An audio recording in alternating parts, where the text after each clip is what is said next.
Iya, kalau kita perhatikan kan ada suatu delik ya, ada artinya bahwa ada suatu laporan di dalam suatu perkara yang dilaporkan oleh orang yang menjadi korban. Nah, yang berkaitan dengan ini kan bahwa yang dilaporkan berarti ada suatu produk perjanjian yang dimana di dalam perjanjian itu tidak dilaksanakan. Bisa tidak dilaksanakan karena prestasi ikat janji atau ada penyelundupan hukum secara pidana. Nah, ketika di dalam siapapun orang melaporkan, maka harus dilanjuti laporan tersebut. Kalau tidak dilanjuti oleh laporan tersebut, maka harus dihentikan.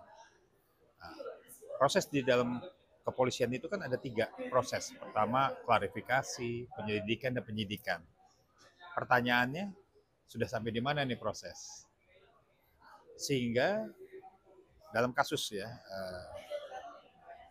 Nagita ya, Nagita ini, menurut saya bahwa penyidik atau kepolisian lagi sedang mempelajari secara anatomi apakah ranah ini masuk ke dalam perkara pidana atau perdata. Perkara yang dilaporkan harus ada kelanjutannya.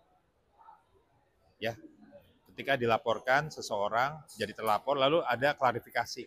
Nah, klarifikasi menentukan apakah ini masuk laporannya masuk perkara pidana atau tidak, atau perdata atau apapun lah ya. Memanggil para pihak untuk mengklarifikasi. Setelah itu baru ada diskresi namanya dari penyidik, apakah kasus ini dilanjutkan atau tidak. Gitu.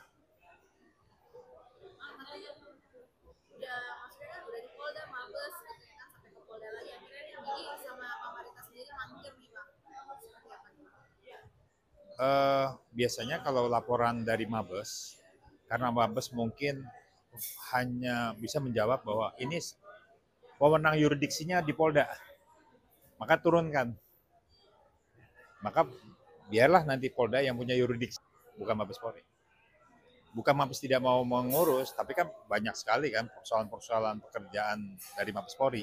Maka itu secara hukum bukan berarti tidak diproses, tapi akhirnya diberikan kepada kepolisian daerah untuk mengurusi perkara tersebut. Arti yuridiksinya lah tetap sama kepolisian tapi bedanya di Polda. Gitu. Artinya kalau misalnya kayak gitu bisa masuk ke pemalsuan nggak sih? Kan dugaan, praduga ya. Yang dilaporkan apa dulu? Yang dilaporkan adalah tentang pemalsuan. Maka apabila dia merasa bahwa dalam produk perjanjian itu dia tidak pernah mendatangani, maka dia melaporkannya pasalnya dengan pasal 263 pemalsuan surat, apakah pasalnya 266 memberi keterangan palsu atau memasukkan surat di 264 gitu ya, memasukkan keterangan dalam akta otentik gitu. Nah, kalau sudah masuk ke dalam ada suatu laporan pemalsuan surat, maka dia harus membuktikan apa yang dipalsukan. Apakah isinya kah, tanda tangan kah. Nah, kalau merasa bahwa saya nggak pernah tanda tangan, nah itu harus dibuktikan nanti dalam fase-fase penyelidikan, maka nanti ada yang terakhir namanya puslapor. Pusat Laboratorium Kriminal menentukan apakah tanda tangannya identik atau non identik. Itu penentu tuh. Kalau dia merasa tidak pernah menandatangani. Tetapi apabila memang isi produk yang dipalsukan, misal saya tanda tangan saya nggak tahu isinya, itu kesalahan siapa? Ya tanda tangan. Namanya syarat sahnya produk perjanjian adalah mesepakati mendatangani. Oh saya nggak pernah baca itu, ya salahnya Anda sendiri kenapa nggak baca? Kecuali di sini ada pemalsuannya, merasa tidak tangani atau menjadi korban ya, bahwa seakan-akan pemalsuan surat itu adalah seakan-akan surat itu menjadi benar pada aslinya palsu, isinya benar tapi dibilang palsu atau sebaliknya. Nah, secara konstruksi hukumnya adalah pemalsuan surat itu harus dibuktikan dengan adanya korban. Pasal 263 itu artinya gini, ada pemalsuan surat, lalu ada korban. Korbannya apa? Dengan memasukkan surat inilah saya nggak bisa menjual rumah, tidak bisa menghasilkan uang. Oke, Gitu. Jadi harus dipisahkan. Apa yang dipalsukan? Apakah isinya atau tanda tangannya? Tapi kebetulan ini tanda tangan benar, tapi saya nggak tahu. Itu kesalahan mereka. Jadi tetap hukum itu tidak menyatakan seperti itu, kecuali dalam kondisi apa? Sakit, dipaksakan. Hah? Keadaan yang tadi hilau, lalai, entah mabuk, ya itu kan tadi ya kondisi-kondisi memang orang yang tidak pantas untuk cakap dalam melakukan perbuatan hukum ya.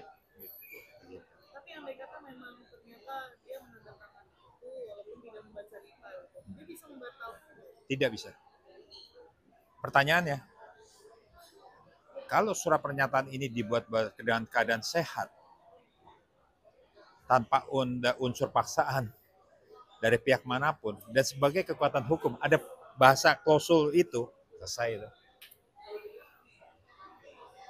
Kan berarti artinya surat pernyataan ini dibuat dengan keadaan kondisi sehat, bersehat dan memang tahu. Tidak bisa main semata-mata, oh saya itu karena dipaksakan, sampai suruh, salah Anda menandatangani. Kecuali ada pemaksaan, ada ancaman. Berarti bisa jadi hal itu yang ngebuat alat ya, karena kan dia iya. Penyidik akhirnya berpikir ini ranah bukan pidana, tapi perdata, uang prestasi. Gitu. Kalau untuk kepolisian menurut saya ya, ini mungkin digelar perkara akan berhenti.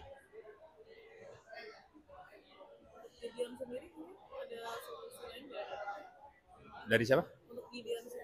Yes, salah satunya adalah dia melakukan ya gugatan perdata. Ada kerugian apa? Ada uang prestasi apa? Itu digugat aja. Ingkar janjinya di mana? Kan ini masalah ingkar janji. Masalah uang prestasi. Bukan masalah adanya suatu kontekstual menggelapkan barang, menggelapkan harta. Walaupun judulnya ini harta gue nggak dikasih gitu kan. Karena ada konsensualisme, adanya produk perjanjian tadi. Ini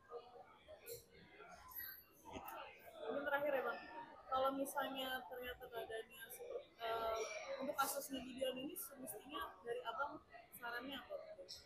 Solusinya untuk entah kekeluargaan kah? Ya, pertama harus bicara antara dialogis lah ya, dua belah pihak baik-baik. Kan dulu saya punya harta, bagaimana? Setelah itu kita buktikan kalau emang nggak ada deadlock, ya buktikan di kasus perdatanya, gugatan. Bahwa ini harta berasal dari mana dan harta ini gonogini atau tidak. Nah nanti ingkrah, putusan amarnya terakhir apa, ikutin aturan itu. Nah dari situ baru larinya pidana pintunya. Kalau ada yang kompensasi. Pidana yang seorang itu bujuk rayu dalam kasus ini sekitar berapa? Nggak ada bujuk rayu. Bujuk rayu di mana? Ini kan kasus, kalau bujuk rayu kasusnya kan apabila penipuan. Ini kan nggak ada penipuannya. Tanda tangannya benar. Cuma isinya menyatakan kapan dapatnya kan. Itu kan berarti kan ada hak perdataan. Hak kebenaran yang belum dapat terima. Bukan pidana, menggelapkan. Kalau dibilang, oh iya saya mau hitung-hitungan dulu, mau apa? Udah saya kepengen digelapin. Gitu. Oh enggak, ini atas nama dia. Ya kuatin dulu perdatanya. Putusan perdatanya seperti apa sampai ingkrah. Menyatakan harta itu dibagi dua karena misalnya isinya amarnya menyatakan bahwa harta ini memang dimiliki kedua belah pihak. Harta ini memang dibagi dua. Nah dari situ kalau ada yang wampres baru masuk pintunya pidana. Ya kan macam-macam. Kalau penggalapan dalam harta kan gampang. Pasalnya kan 372 dan sebagainya. Ya bisa juga nanti diblok, apa istilahnya dieksekusi, lalu disita, kan macam-macam. Perjalanan perdata. Bukan rancu bingung polisian. Polisian menyatakan sebenarnya pengen harusnya menjawab. Ini kasusnya ranah perdata, udah selesai udah.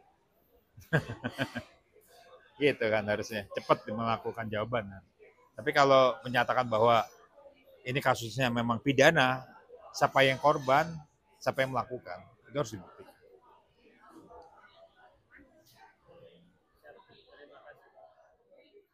Kan begitu kan?